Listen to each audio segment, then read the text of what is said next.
Hey audit fans, today I have something really different for you. You might have seen on Facebook and social media a project called Queering Accounting, and there's a lot of questions about it. What exactly is it? What does it mean? What's its purpose? So I thought I would head out to Marrickville and actually meet the organisers behind this project and find out what it's all about. So enjoy my interview with Nick and Alessandro from Queering Accounting.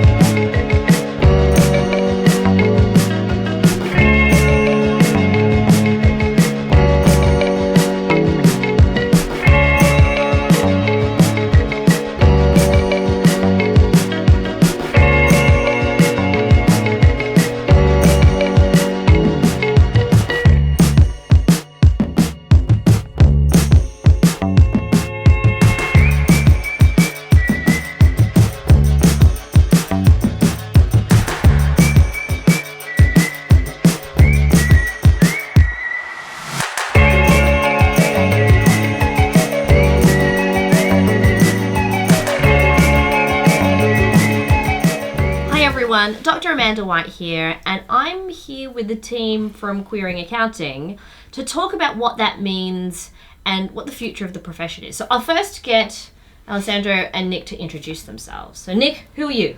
Hey everyone, I'm Nick McGuigan. I work at Monash Business School. I'm the Director of Education there, and my work is looking at alternative ways to think about accounting and the skill sets required moving into the future of the profession. Hi, I'm Alessandro. I'm French-Italian. I moved last year from Paris where I finished my PhD, and I'm a lecturer at Monash University. My interest is around the sociology of the profession, so I'm trying to investigate what's going on in the profession, how diversity might affect the accounting profession, and what's the relationship with accounting standards as well. So there's a lot of, sky is falling type of talk about accounting. So quite often we read, futurists will write, the professions that are going to die out are those that require automation.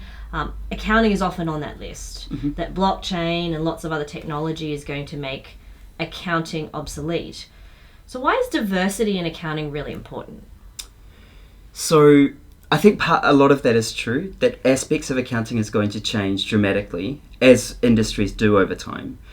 And it has changed in the past. But the key thing with accounting is it's a social construction. It was made by humans for humans in a way of organizing our world and in the way we communicate or live with each other. This idea of trade, it facilitates language, and it facilitates business. And so it's at its very heart, it's a humanistic discipline. It's a social science.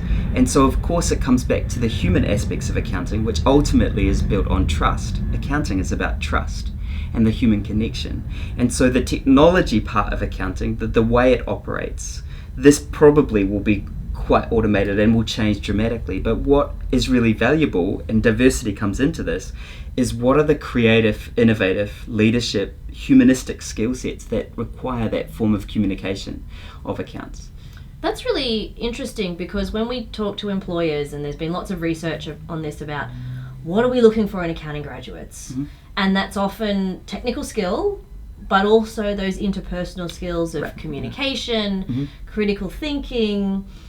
So how can diversity help us with that in terms of giving people different perspectives? What's the benefit? So if we think that the society is changing, accounting cannot stay back in the 60s still doing bookkeeping, right? So if we want to provide also effective business solutions to our clients, and our clients are changing, their needs are changing, we need also more diverse profession, because accounting, yes, shapes the environment, but the environment needs also to shape accounting.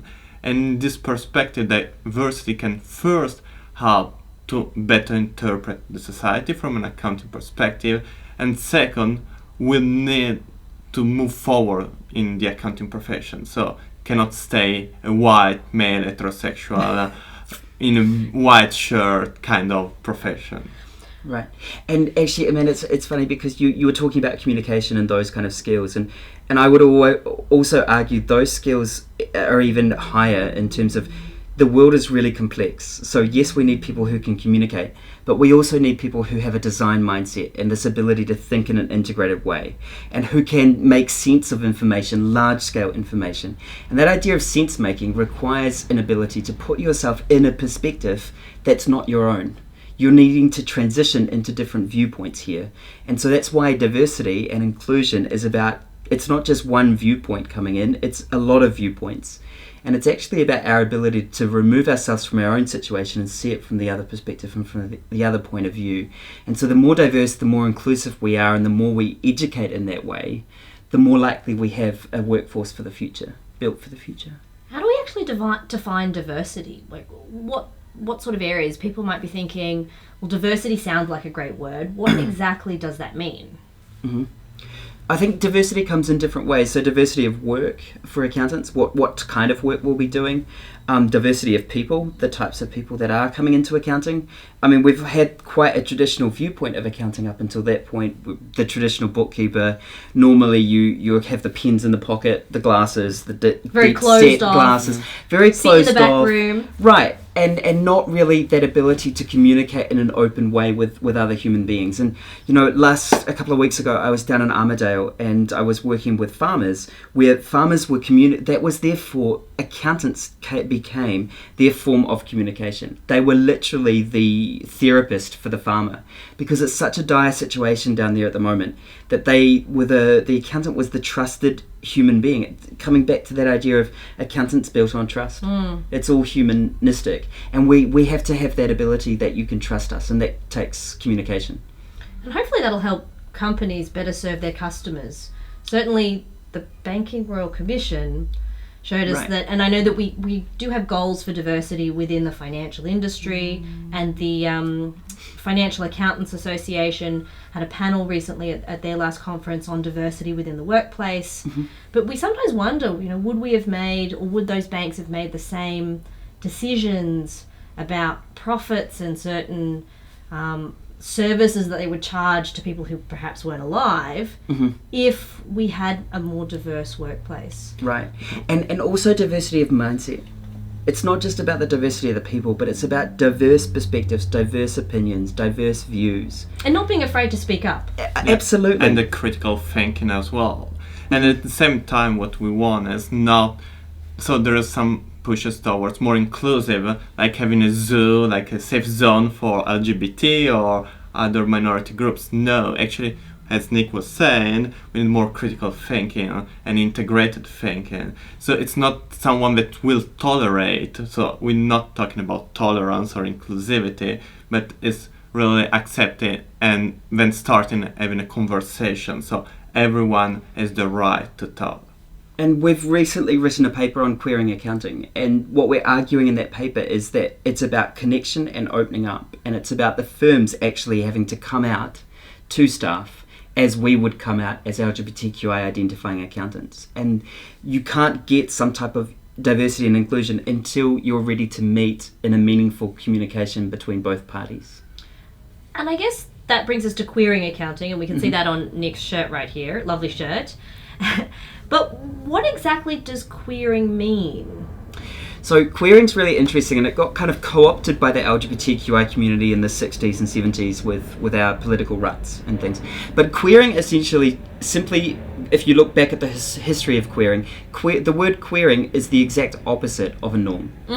And so what we're trying to think about with queering accounting is we've had this normal way of thinking in accounting for a very long period of time, and what could be the opposite of that, or how could we rethink that? And the reason why we want to rethink the traditional concepts of accounting is we want accounting to become a language of accountability fit for the purpose of the future, so that we won't become extinct as such, that we'll still maintain a career. It might not be the career we thought it would be, but we'll have a career in this field of accounting. The future of work is certainly interesting when we talk about what our graduates might be doing in 20 years or 30 years, and there's always this discussion of jobs that might not even exist. And for us as accountants, I think it's important to try and look forward. I think the firms and our accounting firms are probably looking forward a bit faster and a bit more progressively than us within academia. Would you say that that's true?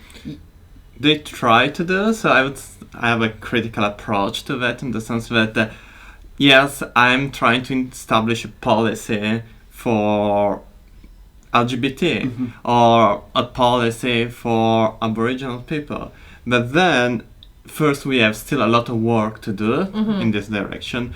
Second, it's a different way between what we say we do. We use a certain language, but it's not enough to have a toilet with a unisex toilet. It's much more than that. It's challenging the culture, the norm, that if you come to work not in a blue navy suit, it's still fine, or the conversations you're constant come out if you're gay or lesbian. Well, it's not seen as something revolutionary. So there's still a long way to go. And picking up on Alessandro's point, that it comes back to education. It's critical that we are educating in diverse and inclusive ways, because to get that behavioural shift of humanity, that comes back to education. Yeah, that's and what education is that's about. where it's really important that we are working in conjunction with the profession. Absolutely. To try and move forward. And I know that we've talked before about academics, and the purpose of a lot of universities is research. But, you know, are the articles that we're writing and we're publishing in journals being read, and do they have an impact on the community at large? And sometimes people will say, oh, well, not very much. Look at how many people have downloaded this, or this is only something that's read or cited by other academics. So I think creating that bridge between academia and the profession and education is probably one of the best ways that we can do that. So how can we model diversity within higher education, especially accounting higher education? Because I know you used to do a lot of work of different ways of thinking when you were at Macquarie, and I'm sure you've taken that to the students at Monash. How else can we try and encourage diversity within our accounting education?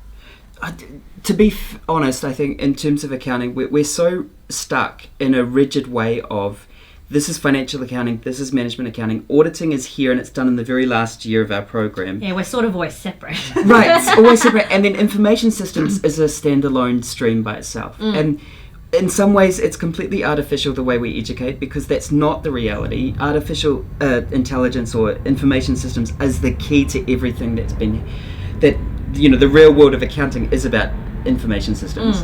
Why that's not integrated through our entire program is kind of strange, and I think that's why we're a little bit outdated compared to practice.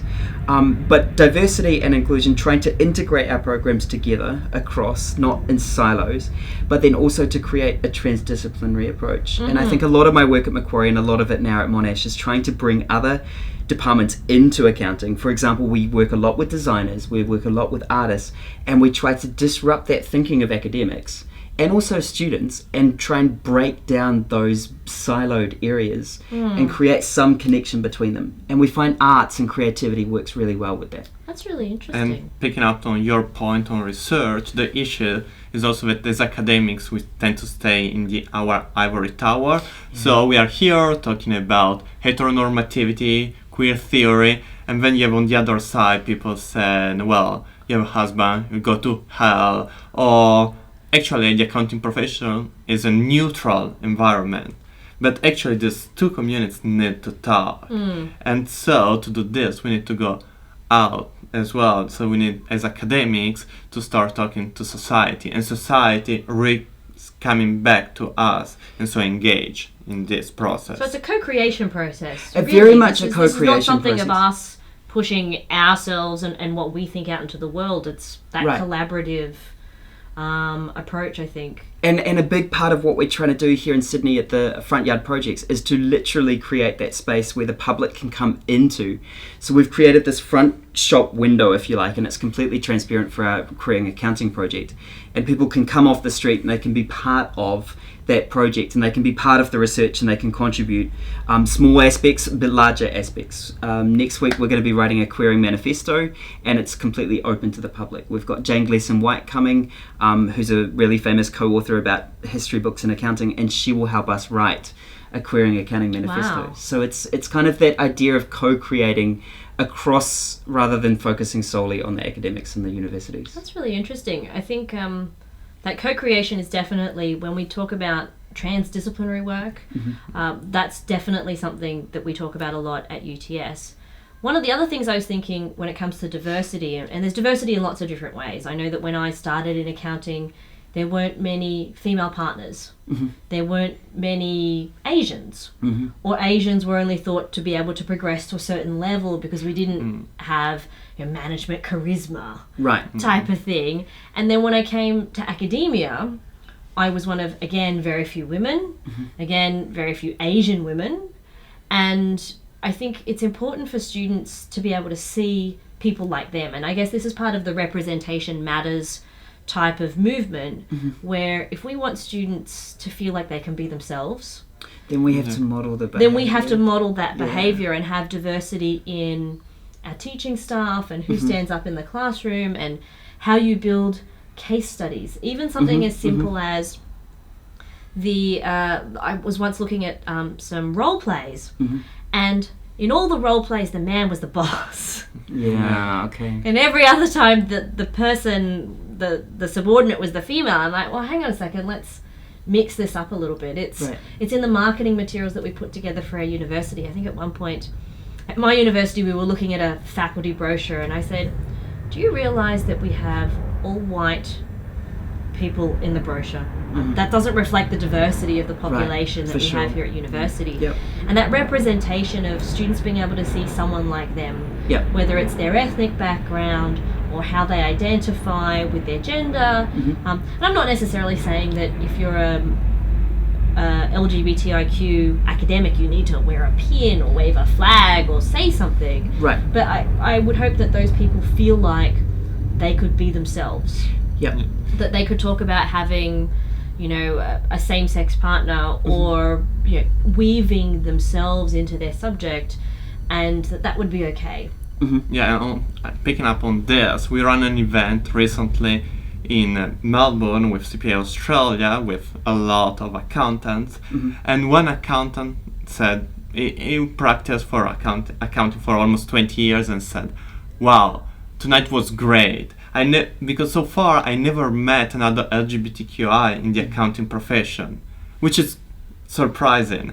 And then the second also, another event that happened to me in Sydney, like kind of a retired accountant said, well, today he's like 8 years old, and said, well, today is like marriage equality for the accounting profession.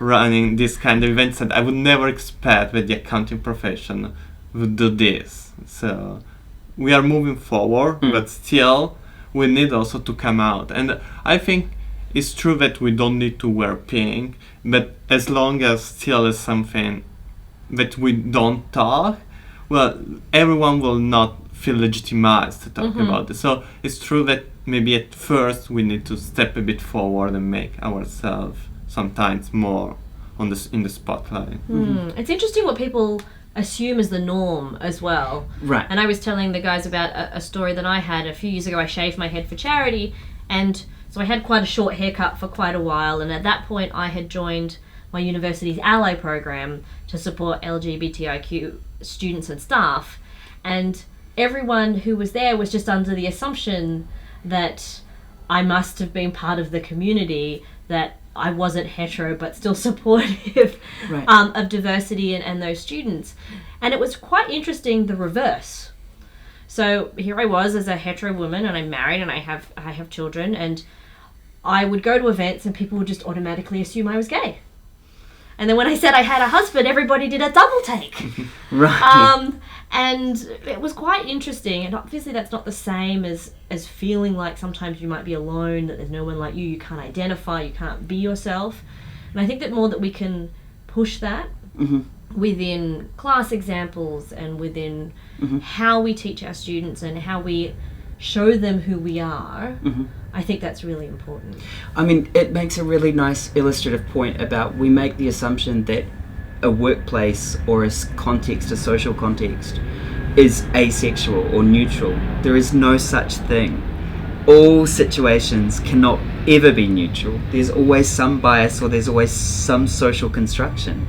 And so when we walk into an accounting firm, to say that that's a neutral space is ridiculous. It can never be a neutral space. It's very structured, it's very hierarchical. There is a space and there is bias associated with that, and that's what we were saying about the accounting firms have to come out. They have to actually meet people halfway and then to really have reconstructed conversations about those environments.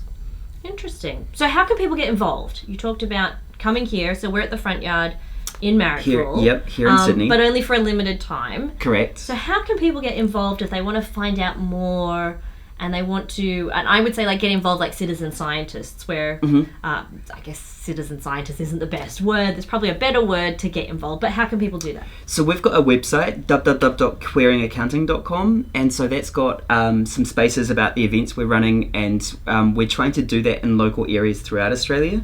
So we'll be running in New Zealand next year in February. We're running an event in Auckland and in Christchurch, so definitely if you're in New Zealand, get involved. We'd love to see you there.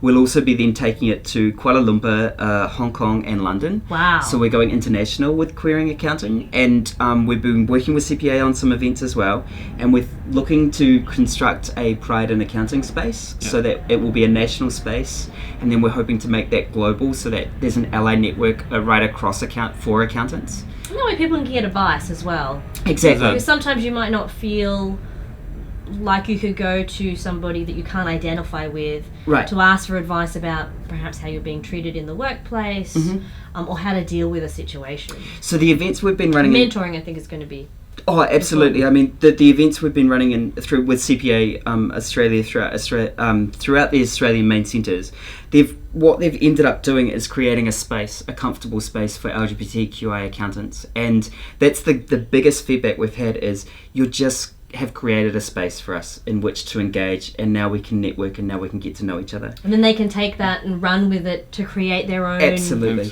regular. And also knowing more, we want to also know more what's going on now. So if you're an accountant and you identify as LGBTQI, we are running focus groups and interviews all across Australia and New Zealand to better understand how LGBTQI can bring something to the table to the accounting profession in terms of creativity, innovation, and leadership. Because what we want to also show in our research, which we are conducting, is that actually it's not that LGBTQI needs to be accepted, but actually they can bring something to the table. Yeah, absolutely. So we want to hear from you. And you can do that at the website.